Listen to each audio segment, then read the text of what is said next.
기록적인 폭염 속에 주말 온열 질환자 수가 90명대로 하루 전에 비해 크게 늘었습니다. 한반도 동남쪽을 40도 넘게 달궜던 폭염은 이번 주 수도권으로 넘어오면서 서울의 낮 최고 기온이 37도까지 치솟는다는 예보입니다. 미국과 남미 3개국, 독일 순방 일정을 마친 이재명 대통령이 귀국길에 올랐습니다. 귀국 직후에는 부동산 증시점검 회의를 열고 국내 증시 급등락과 부동산 가격 상승에 대응할 계획입니다. 보안수사권 폐지 등을 담은 형사소송법 개정안이 이르면 이번 주 국무회의 의결을 거쳐 공포될 예정입니다. 야당은 거부권 행사를 요구하며 오늘 청와대 앞에서 지도부 회의를 엽니다. 더불어민주당 차기 지도부를 뽑는 8.17 전당대회 부울경 순회 경선에서 정청래 후보가 1위에 올랐습니다. 앞서 충청에선 김민석 후보가 앞섰는데 호남과 수도권 등 민주당의 핵심 지역들이 남아있는 만큼 앞으로의 경선이 더욱 치열해질 전망입니다. 호르무즈 해협을 둘러싸고 미국과 갈등을 겪는 이란이 오만과의 해협 관리 협의가 막바지 단계라고 밝혔습니다. 종전 양해각서 조항을 언급하며 어떤 경우에도 호르무즈 해협이 과거 상태로 돌아가는 일은 없을 거라고 강조했습니다. 시청자 여러분 안녕하십니까? 8월 3일 월요일 뉴스타트 1부 시작합니다. 연일 폭염이 이어지고 있습니다. 특히 경남 양산은 낮 최고 기온이 42도까지 넘기며 기상 관측 사상 최고 기온을 연일 경신했습니다. 양산의 이 같은 기록적인 폭염은 지형적 원인과 기상 조건이 맞아떨어진 결과라는 분석이 나왔습니다. 이광현 기자가 보도합니다. 뜨겁게 달구어진 도로 위에 산수차가 연신 물을 뿌리고 있습니다. 양산을 들고 시원한 음료로 더위와 싸워보지만 다시 실내로 들어가고 싶을 정도로 겪어보지 못한 고온입니다. 제가 살면서 느꼈던 여름 날씨들 중에 이번 여름이 제일 더운 것 같습니다, 지금. 제가 씻고 나왔는데 나온 지 얼마 되지도 않았는데 바로 이 몸쪽에 땀이 많이 나고 있고 특히 42도라는 그게 본 적이 없는 것 같아가지고. 경남 양산의 기온이 국내 기상 관측 사상 처음으로 42도를 넘겼습니다. 닷새 연속 40도를 넘은 것도 초유의 일입니다. 양산의 이 같은 가마솥 더위는 기온 상승을 부추기는 환경들이 맞물린 결과라는 분석입니다. 높은 산들로 둘러싸인 분지 지형에 이중으로 한반도를 덮은 고기압이 뜨거운 공기를 가둔 데다가 강한 일사까지 겹친 탓입니다.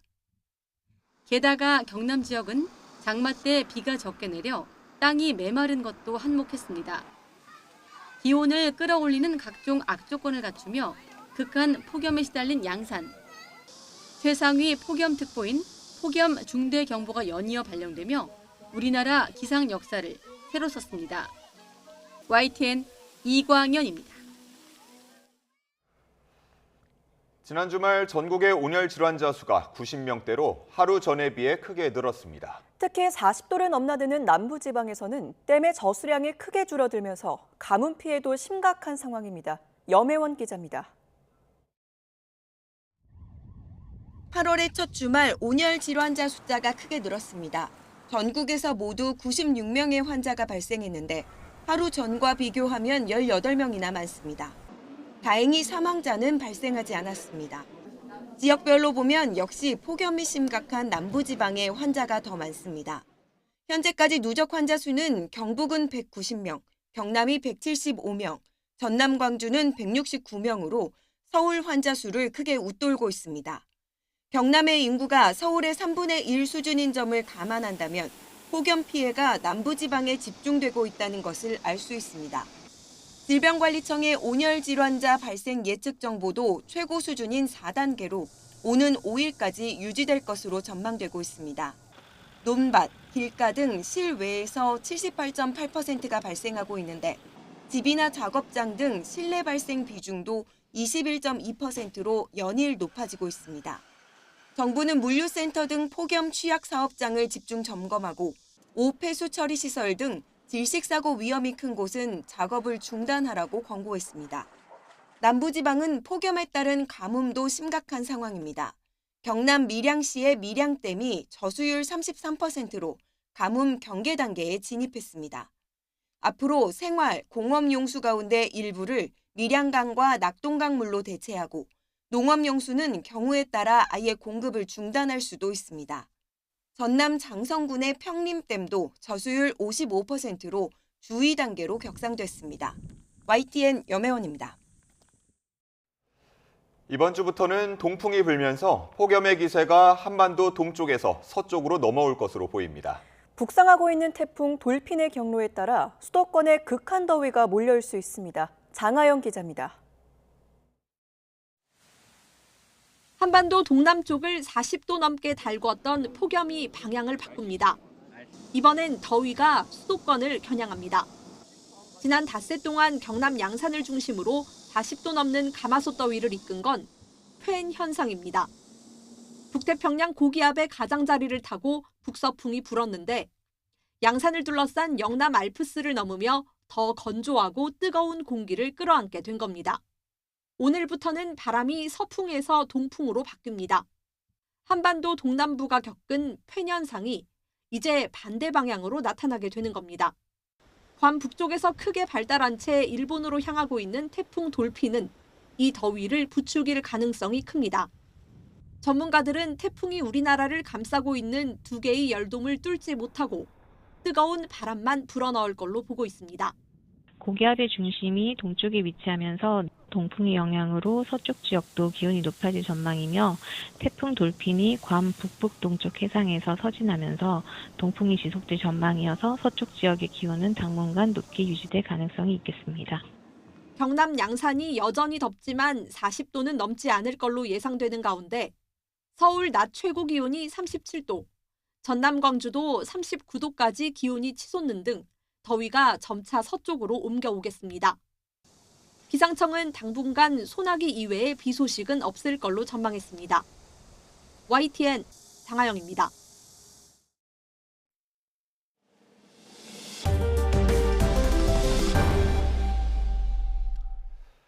미국과 남미 3개국 독일 순방 일정을 모두 마친 이재명 대통령이 귀국길에 올랐습니다.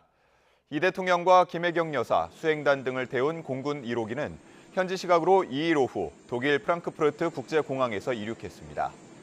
이 대통령은 항공기 급유가 이뤄지는 동안 독일에 사는 동포들을 만나 격려하고 애로사항 등을 청취했습니다. 이에 앞서 첫 방문지인 미국 샌프란시스코에선 글로벌 빅테크 리더들과 인공지능 AI 산업 분야에서 협력을 확대하기로 뜻을 모았습니다.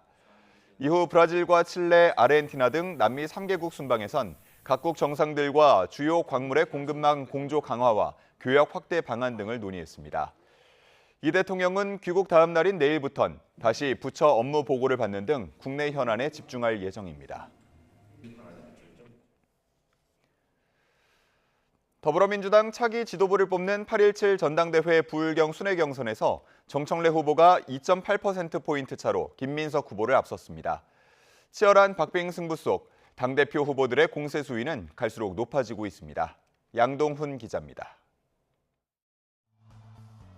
민주당 차기 당대표를 뽑는 전당대회 전국 순회경선 이틀째, 부산, 울산, 경남 지역에선 정청래 후보가 1위에 올랐습니다.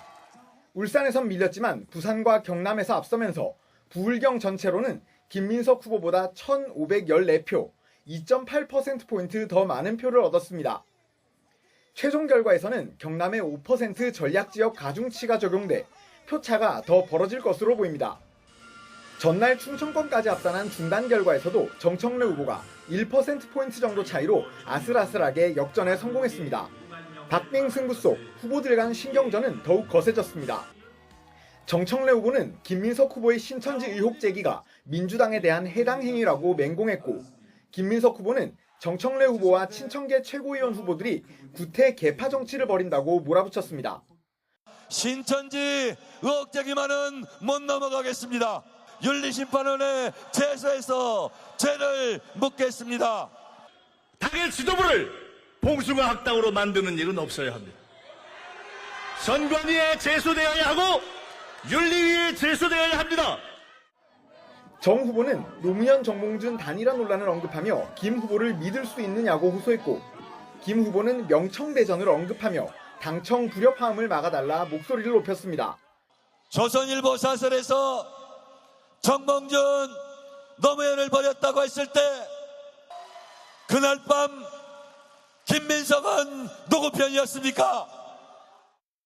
명청대전을 부정하는 사람은 현실을 보지 않는 사람입니다. 명청대전의 악순환을 끝내야 합니다. 송영길 후보는 민주당 대표는 연임하지 않는 게 전통이라며 선거를 승리한 대표들도 연임하지 않았다고 정 후보를 겨냥했습니다. 대통령과 이렇게 맞지 않고 잠을 못 이룰 정도로 당첨 문제로 고민하고 계시는데 왜 나오는 거예요? 왜? 최고위원 선거에서는 당선권인 5위 안에 친청계가 최민희, 한민수 후보 2명, 친명계는 박선원, 서미화, 김용 후보 3명이 포함되는 구도가 유지됐습니다. 충청과 부울경을 정청래, 김민석 두 후보가 나눠 가진 상황. 호남과 수도권 등 민주당의 핵심 지역들이 남아있는 만큼 앞으로의 경선이 더욱 치열해질 전망입니다. YTN 양동훈입니다. 친명과 친청의 계파 싸움으로 진행되고 있는 최고위원 선거에서도 상대를 겨눈 발언이 이어졌습니다. 사실상 당대표 후보 대리전 양상으로 날선 공세를 주고받은 건데요. 부장원 기자가 보도합니다. 전국 순회 경선 이틀째 부울경 합동연설에 나선 8명 최고위원 후보들의 입은 한층 더 거칠어졌습니다. 먼저 정청래 후보를 정조준한 친명계는 더는 명청 갈등을 부추기지 말라고 공세를 퍼부었습니다. 말로는 대통령 지킨다면서 흔들어대고 엇박자내고 그런 지도부 내버려 둬야 됩니까? 대통령을 어렵게 만들면 안 되는 게 집권 여당 당대표가 해야 할 일 아니겠습니까? 왜 이재명 대통령을 장판교의 장비처럼 백척단두에 두고 흔들어옵니까, 여러분? 지방선거 패배 책임론을 고리로 낡은 지도부를 몰아내야 한다고 호소했습니다. 무책임 정치, 모렴치 정치, 언행불일치 정치, 심판하고 잔파도에도 출렁출렁거리는 돕담배 같은 당 운영으로 우리 당의 패배감을 물려줬습니다. 반면 친청계는 친명 반명 구도와 자기 정치 공세야말로 당을 흔드는 분열의 시도라고 맞불을 놨습니다. 우리 당의 잘못되기를 바라고 대통령과 우리 당을 이간질하는 가짜 프레임이고 진짜 자기 정치는 총리하면서 당대표가 로망이라고 한 게 자기 정치 아닙니까? 또 김민석 후보의 과거 탈당 이력과 정치 행보를 정조준하며 각을 세웠습니다. 2002년 노무현 후보를 퇴출시키고 정몽준 후보 만들기 위해 당을 나간 사람이 있습니다.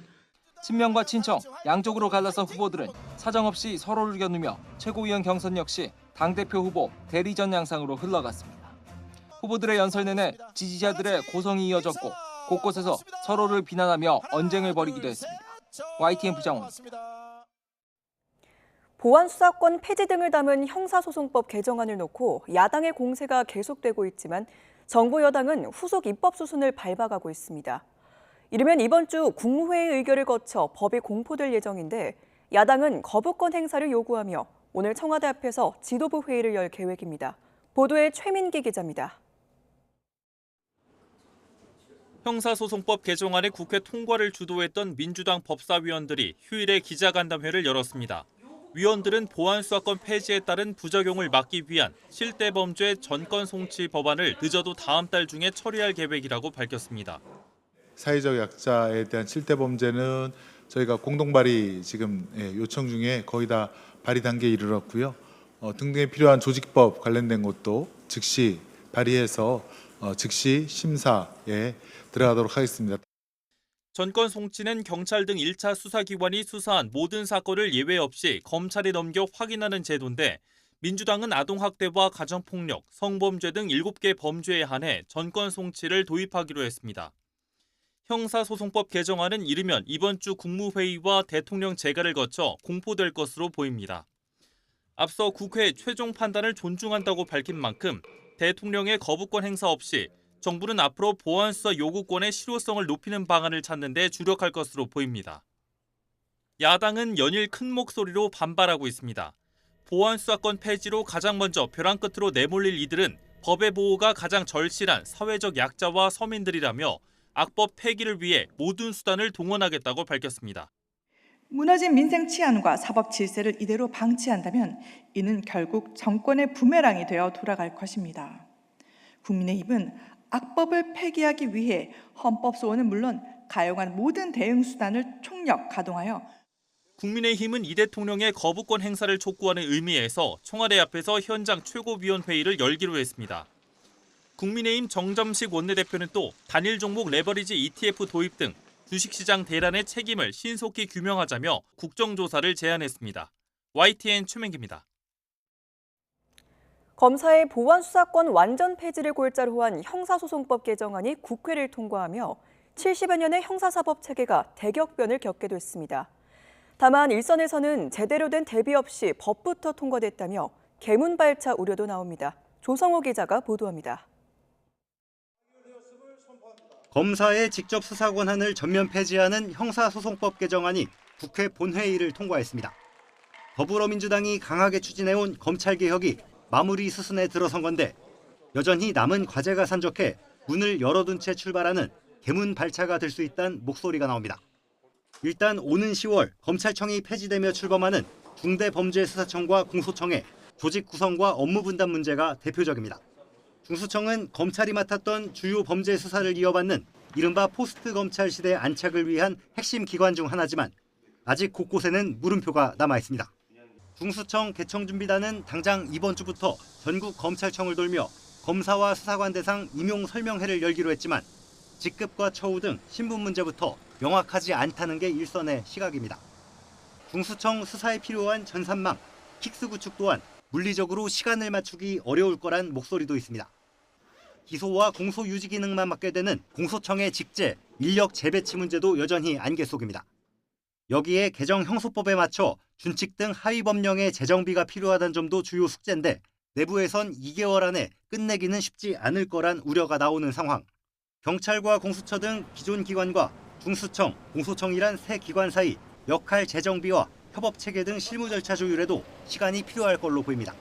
앞서 공수처는 형사소송법 개정 이후 불거질 수 있는 소속검사의 수사 위법성 여지를 없애기 위해 법 해석을 명확히 할 필요가 있다며 공수처법 개정이 필요하다는 의견을 피력해왔습니다.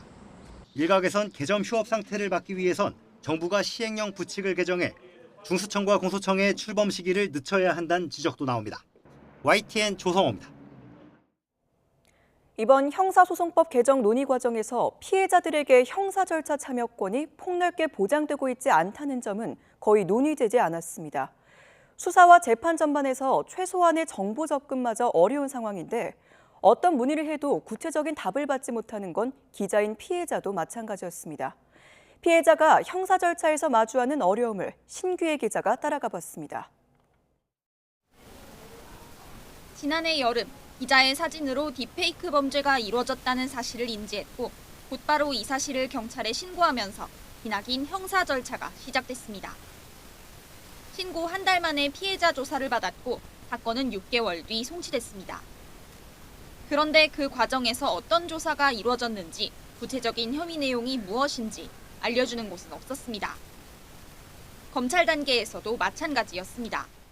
중간에 피의자 조사나 뭐 이런 게 좀 추가로 있었을까요? 아직 검사님이 기록을 갖고 계셔가지고 아직 모르겠어요. 다시 6달을 기다려 사건은 재판 단계로 넘어왔지만 법원에서도 정보 접근의 벽은 높았습니다.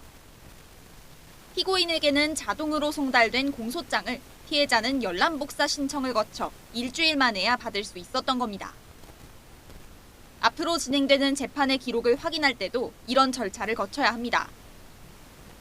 형사재판을 마쳐도 문제가 끝나는 건 아닙니다. 민법상 불법행위에 대한 손해배상을 청구할 수 있는 기간은 3년. 이미 수사로 1년 가까이 보냈기 때문에 상급심까지 거친다고 가정하면 피해 회복에 나설 수 있는 시간이 그리 넉넉하지 않을 수 있습니다. 서로 다른 범죄 피해자들이 한데 모여 보안 수사권 자체와 제도 개선의 필요성을 주장했지만 법을 대대적으로 손질한 이번 논의에서도 사실상 제외됐습니다. 수사와 재판은 범죄 피해 회복의 첫걸음이지만 정작 그 당사자인 피해자들은 최소한의 정보 접근마저 제한돼 있습니다.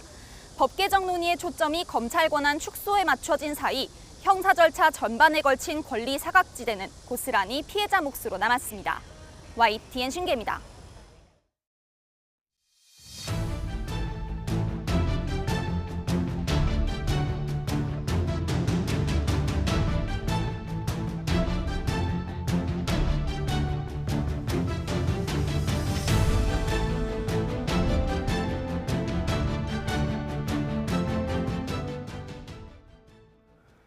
지난주 사흘 연속으로 하락하는 등 역대급 폭락장이 이어졌던 코스피가 마지막 거래일엔 18% 가까이 폭등하면서 반등에 나섰습니다. 과매도 상태라는 평가가 나오는 가운데 기업 실적 발표 등 우리 증시에 영향을 줄 수 있는 일정도 지켜봐야 할 것으로 보입니다. 윤태인 기자가 보도합니다. 지난달 27일 6,800선에서 시작한 코스피는 일주일 동안 2.37% 떨어진 6,590선으로 하락했습니다. 주간 하락률은 2%대였지만 사상 처음으로 코스피 시장에 연이틀 서킷 브레이커가 발동되는 등 17%가량 하락하는 역대급 폭락장이 벌어졌는데 다시 하루 동안 1,000포인트 넘게 반등하며 하락분을 만회했습니다. 중국발 반도체 쇼크에 투심이 얼어붙었지만 아마존 등 빅테크가 시장 전망치를 웃도는 실적을 내놓고 AI 투자 확대 방침도 재확인한 것이 증시 반등 배경으로 꼽힙니다. 또 차입을 통해 거액의 자금을 운용하던 대형 헤지펀드가 포트폴리오를 정리한 것도 시장에는 우호적으로 작용했습니다.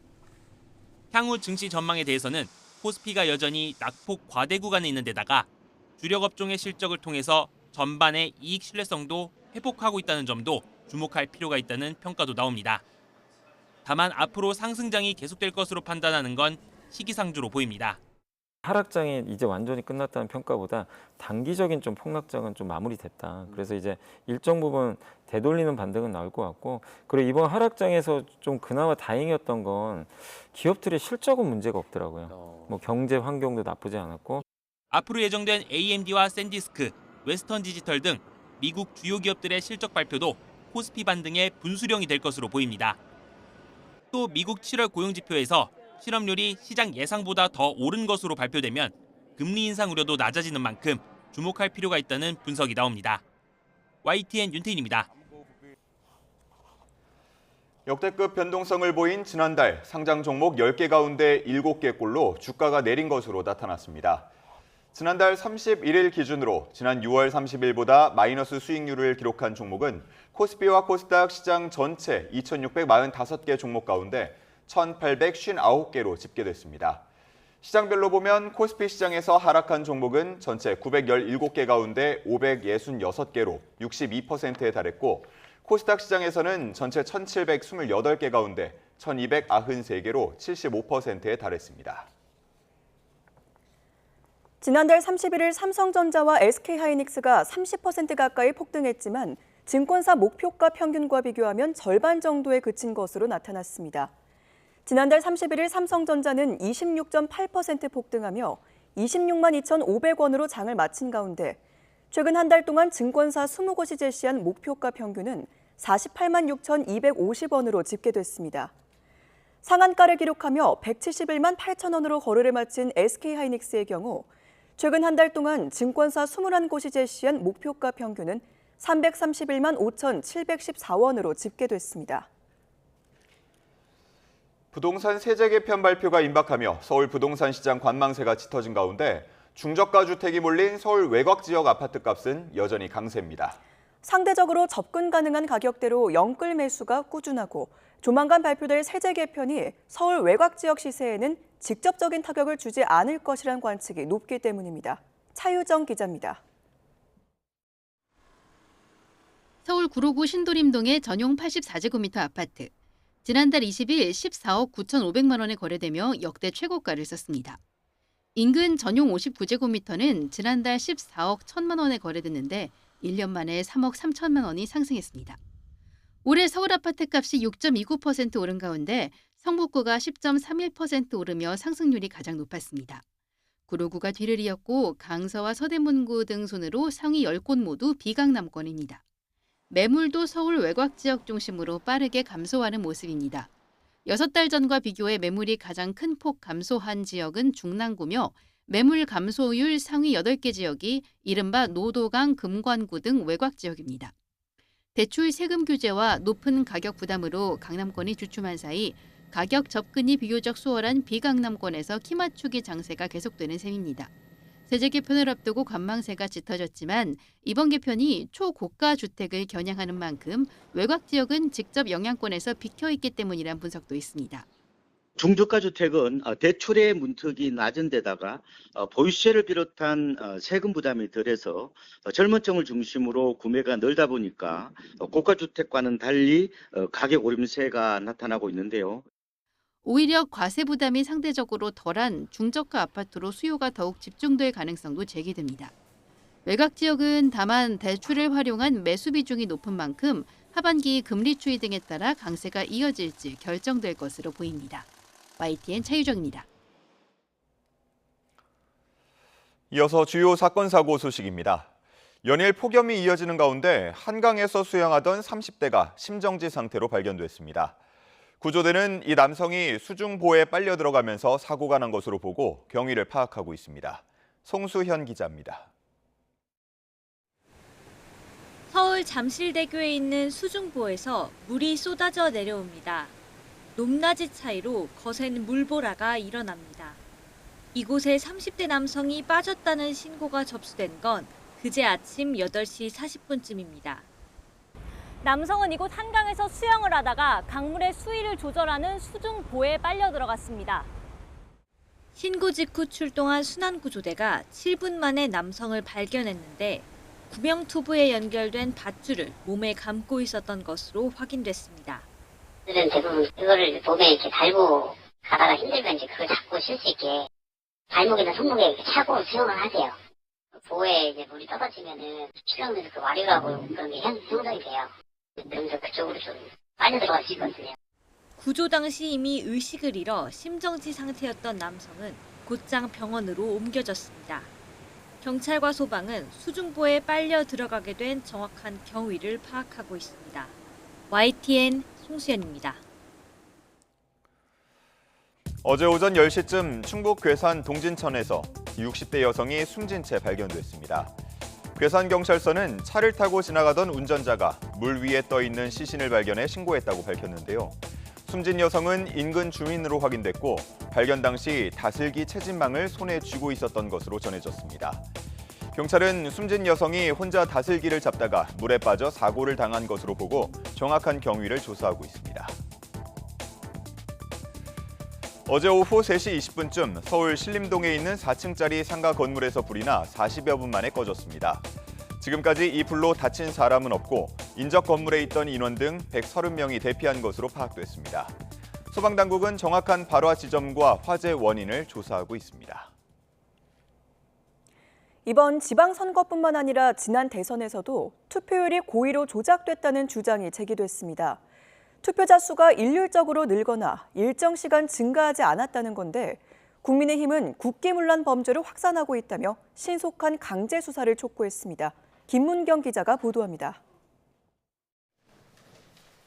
국민의힘 주진우 의원이 밝힌 지난 대선 당시 서울 홍은 이동 등의 시간대별 투표 현황입니다. 오전 7시 100명, 8시 100명, 9시 100명, 10시 200명 등 투표자 수가 11시간 연속 100명 단위로 증가했다는 게 주 의원의 주장입니다. 창원 의창구에서도 오전 7시부터 5시간 연속으로 투표자 수가 100명씩만 증가했습니다. 주 의원은 이렇게 100명 단위로 끊어 투표자 수를 부정 입력한 투표구가 총 5곳이라고 밝혔습니다. 또 경기도 오산시 남촌 1투표구에서는 1시간 동안 259명이 증가한 뒤 3시간 동안 1명도 늘지 않는 등 일정 시간 투표자 수가 멈춘 곳은 전국 90곳에 이른다고 주장했습니다. 이 밖에 2시간 이상 연속으로 투표자 수가 1명 또는 2명만 증가한 곳도 14곳이라며 지난 대선 당시 총 109곳에서 투표자 수를 고의 조작한 것이 드러났다고 덧붙였습니다. 이번 지방선거에 이어 지난 대선까지 투표자 수를 서버에 고의로 허위 입력한 것은 조직적, 습관적 범죄 행위라는 것을 의미합니다. 그러면서 특검의 강제 수사만이 진상을 규명할 수 있다며 선관위 전산 서버부터 재검증할 것을 민주당에 제안했습니다. 또 최근 선관위 직원들의 메신저 내용에 대한 압수수색 영장을 기각한 법원에 대해서는 직원의 메신저는 공적 감시의 대상이라며 수사를 방해해선 안 될 것이라고 밝혔습니다. 국민의힘은 투표자 수 조작 의혹이 국가 선거 전산망을 흔든 국기문란 범죄 정황으로 확산하고 있다며 단 하나의 의문도 남기지 않는 전면 수사만이 무너진 선거 신뢰를 바로 세우는 유일한 길이라고 강조했습니다. YTN 김문경입니다. 무소속 김병기 의원 고발인이 관련 수사가 1년 가까이 결론이 나지 않자 경찰에 수사심의위원회 소집을 요청했습니다. 시민단체 서민민생대책위원회는 지난달 31일 서울경찰청에 김 의원 수사 관련 심의 신청서를 제출한 것으로 파악됐습니다. 단체 측은 신청서에서 지난해 9월 김 의원을 고발한 이후 고발인, 피고발인 조사 등이 끝났지만 11개월이 넘도록 결론을 내지 못한 원인에 다른 사정이 있는 것은 아닌지 의심된다고 밝혔습니다. 수사심의는 고소인과 고발인 등 사건 관계인이 수사 절차나 결과에 불공정, 부적법이 있다고 판단하는 경우 제기할 수 있는 절차입니다. 주말 사이 이란에 대한 가장 강력한 공습을 예고했던 트럼프 미국 대통령이 공격 계획을 전격 보류했습니다. 미국에선 이란의 보복 공격을 우려한 사우디아라비아의 만류 때문이란 보도가 나왔습니다. 권준기 기자입니다. 미국 동부 시간으로 토요일 밤 10시 트럼프 미국 대통령이 SNS에 글을 올렸습니다. 주말로 예고됐던 이란에 대한 대공습 계획을 취소하겠다는 발표입니다. 압도적인 공습 준비를 모두 마쳤지만 중동 국가들의 요청에 따라 공격을 멈췄다고 설명했습니다. 호르무즈 해협 개방과 이란 핵 위협 종식을 포함하는 합의의 틀이 마련됐다며 공습 중단을 부탁했다는 겁니다. 전제는 신속히 합의를 이루는 것이라며 공격 중단이 조건부라는 점을 분명히 했습니다. 전례 없는 군사력과 전투 태세로 언제든 이란을 때릴 준비가 돼 있다며 군사적 위협 카드를 여전히 내려놓지 않았습니다. 악시오스는 트럼프 대통령이 공격 중단을 발표하기 전 사우디 빈살만 왕세자와 통화했다는 점을 주목했습니다. 미국이 이란 발전소를 공격하면 이란도 중동 국가의 에너지 시설을 보복 공격할 거라며 트럼프 대통령을 만류했다는 겁니다. 이란 의회 국가안보위원회는 미국은 언론을 통해 긴장을 높이면서도 뒤로는 협상을 요구한다며 대화가 진행되고 있음을 알렸습니다. 하지만 호르무즈 해협 통제권은 어떤 경우에도 이란이 가져야 한다고 말해 기존 입장을 굽힐 뜻이 없음을 분명히 했습니다. YTN 권준기입니다. 이란이 오만과의 해협 관리 관련 협의가 막바지 단계라고 밝혔습니다. 에스마일 바가이 외무부 대변인은 현지 시간 2일 국영방송 인터뷰에서 양측 모두가 수용할 수 있는 항로에 대한 합의에 이를 것이라며 이는 북측 항로도 남측 항로도 아니지만 양국 주권을 존중하고 국익과 안보를 수호하는 항로라고 말했습니다. 이어 휴전협정 5조에 따라 호르무즈 해협의 향후 관리는 오만과의 협의, 영내 국가들과의 대화를 통해 이란이 수행해야 한다며 미국과의 종전 양해각서 조항을 거듭 언급했습니다. 바가이 대변인은 어떤 경우에도 호르무즈 해협이 과거 상태로 되돌아가는 일은 결코 없을 것이라고 강조했습니다. 아프리카 모로코에서 스페인령 세우타로 무단 입국하려다 숨진 이주민이 70명을 넘어섰고 수색이 진행되면서 사망자가 계속 늘 것으로 보입니다. 교황은 이번 사태의 평화적 해결을 촉구했고 유럽연합도 긴급회의를 열고 불법 입국 문제에 대한 대응 방안을 논의할 예정입니다. 런던 조수연 특파원입니다. 스페인령 세우타에 투입된 군 병력이 이주민들에게 식수를 나눠줍니다. 한쪽에선 서류 작성 작업이 한창입니다. 모로코에서 헤엄쳐 세우타로 무단 입국한 이들의 신원 확인과 송환 절차가 진행 중인 것으로 보입니다. 인근 해역에서는 밀입국 과정에서 사망한 이들을 찾기 위한 수색이 이어지면서 수습되는 시신이 늘고 있습니다. Bueno, el último dato que tenemos es de 72. Ese es el último dato que tenemos ahora mismo. 바다에는 아직 더 많은 시신이 있는 것으로 추정돼 당국은 최대 200구의 시신을 안치할 수 있는 시설을 준비하고 있습니다. 이주민 5만여 명 가운데 대다수가 자발적으로 돌아갔지만 스페인 정부의 대응을 비판하는 목소리가 잇따르는 등 정치적 파장이 잦아들지 않고 있습니다. 유럽연합 EU는 현지 시간 4일 관계장관 화상회의를 열고 유럽 차원의 대응을 논의하기로 했습니다. 회의에 참여하는 22개국 정상은 EU 지도부에 보낸 서한에서 불법 입국이 합법적인 거주로 이어질 수 있다는 신호를 줘서는 안 된다고 강조했습니다. 레오 14세 교황도 이번 사태에 깊은 우려를 표명했습니다. Pidiendo a Dios por medio de la intercesión de Nuestro Señor de África que se puedan encontrar soluciones de paz, de estabilidad y de justicia.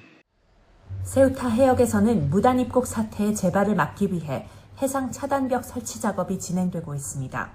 하지만 수백 명이 국경 인근에 숨어서 단속을 피하고 있다는 보도도 나온 가운데 이들이 이미 도시 곳곳으로 흩어져 치안 당국이 수색에 어려움을 겪는 것으로 전해졌습니다.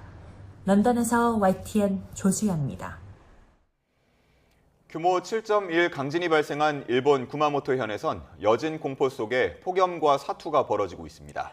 처음으로 열사병 추정 사망 사례까지 나오면서 희생자 수는 38명으로 늘었습니다. 강정규 기자입니다. 지진에 부서진 잔해와 가재도구 따위를 치우는 주민들. 그렇다고 당장 내 집에 다시 들어가 살긴 어렵습니다. 언제 또 닥칠지 모를 2차 강진 공포에 더해 전기와 물마저 끊긴 상태이기 때문입니다. 찜통 더위 속에 대피소 생활마저 여의치 않은 사람들이 선택한 건 차박입니다. 子供がちっちゃい子とかもまだ1歳の子供とかがいるんで、なんか泣き声とか大きい声やしたら周りに迷惑かけるんじゃないかなと思って車中泊に. 그러나 비좁은 차 안에서 쪽잠을 청하는 날이 하루 이틀 길어지면서 몸도 마음도 지쳐갑니다. 疲れますもん。車内はね、もう寝不足が続いてる。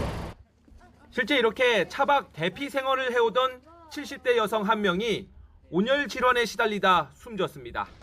구마모토현 재해대책본부는 이번 지진 이후 첫 재해 관련사 가능성이 있다고 밝혔습니다. 열사병 의심 증상으로 병원에 이송되는 사례가 늘어나면서 사망자 수도 40명에 육박합니다. 엎친 데 덮친 격으로 현지 기상 관측 이래 첫 섭씨 40도 폭염까지 예보됐습니다. 이런 가운데 지진 직후 폭발로 7명의 사망자가 나온 쇼핑몰의 구조 수색 활동이 종료됐습니다. 현지 당국은 앞으로 대피소 환경 개선과 피해 복구 작업에 집중할 계획입니다. YTN 강정규입니다. 그리스 수도 아테네 서쪽에서 강풍으로 확산하는 산불 진화 작업을 하던 소방 헬리콥터 2대가 공중에서 충돌했습니다. 현지 시간 2일 일어난 이 사고로 헬기 한 대가 지면에 추락하면서 그리스인과 덴마크인 승무원이 숨지고 다른 헬기에 탔던 그리스인과 영국인 승무원은 구조됐습니다.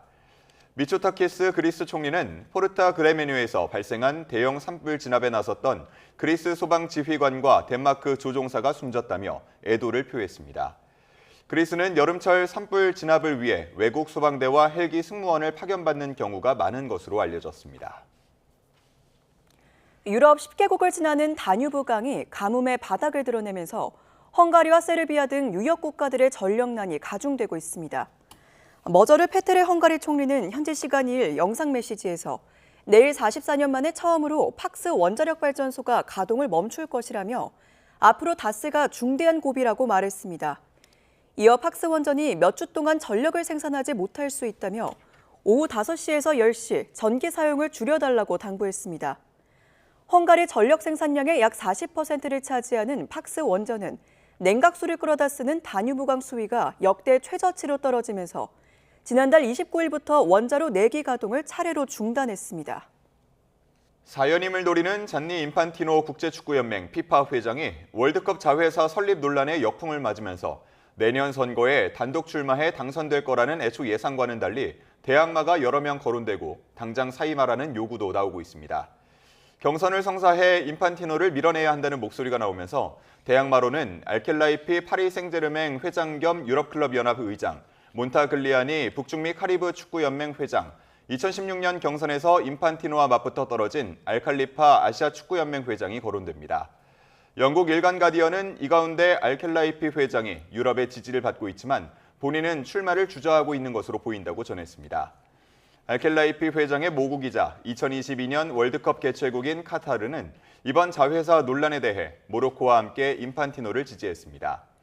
체페린 유럽축구연맹 회장과 스페인 출신 그라프 스트렘 피파 사무총장도 후보군에 올랐습니다.